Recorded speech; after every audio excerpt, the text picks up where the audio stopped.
សួស្តីពុកម៉ែបងប្អូនអំពើមេយាយតាទាំងអស់គ្នាថ្ងៃនេះខ្ញុំស្រីពេជ្រមកទៀតហើយមកបង្ហាញអំពីវីដេអូថែទាំកង់ឬក៏លាងសម្អាតកង់កន្លែងនេះវិញចាគឺទឹកចូលកាមេរ៉ាពេលខ្ញុំបាញ់ទឹកហើយបានយើងលាងសាប៊ូទឹកបានចូលកាមេរ៉ាចឹងហើយធ្វើឲ្យកាមេរ៉ាអត់ច្បាស់តែពេលហ្នឹងចាប់អារម្មណ៍មើលក៏ចាប់ដើមយកសាប៊ូទៅដោះតាមកង់កន្លែងកាំឬក៏សបកកង់អីចឹងទៅខ្ញុំចាប់ដើមដោះខាត់វាដើម្បីឲ្យស្អាតភ្លឺទៅនៅលងអីហើយក៏របស់នាងខ្ញុំពណ៌ខ្មៅពេលដាក់ដីហ្នឹងវាភក់អីមេឃភ្លៀងបងប្អូននឹងស្រាប់ហើយ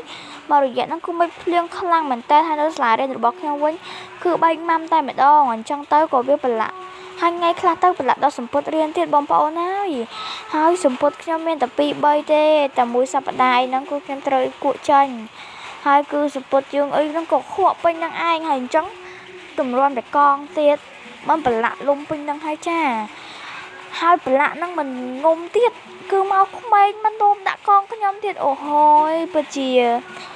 កំសត់មែនតើហើយក៏របស់នាងខ្ញុំពណ៌ខ្មៅនោមហើយមិត្តភក្តិខ្ញុំបាននិយាយប្រាប់ដែរថាពេលដែលនេះមកចិត្តកងខ្ញុំណាគឺធំឆ្អែហើយពេលហ្នឹងខ្ញុំក៏មិនធំខ្លួនអីដែរព្រោះអីនាងខ្ញុំតាំងច្រមុះបន្ទាប់មកក៏មានមិត្តភក្តិប្រុសច្រើនទៀតក៏បានថាឆ្អែមិនត្រឹមតែឆ្អែហើយស្អុយទៀតខ្ញុំក៏ថាប្រហែលជាមានក្មេងណាមកនោមដាក់កងខ្ញុំហើយសាតែសួរប្អូនពិតជាមិត្តភក្តិរបស់ប្អូនខ្ញុំមែនអូ my god បងប្អូនមើលវីដេអូរបស់នាងខ្ញុំកុំភ្លេចជួយ subscribe ចំណែក YouTube ឲ្យនាងខ្ញុំម្នាក់ផងណាបាយបាយអរគុណ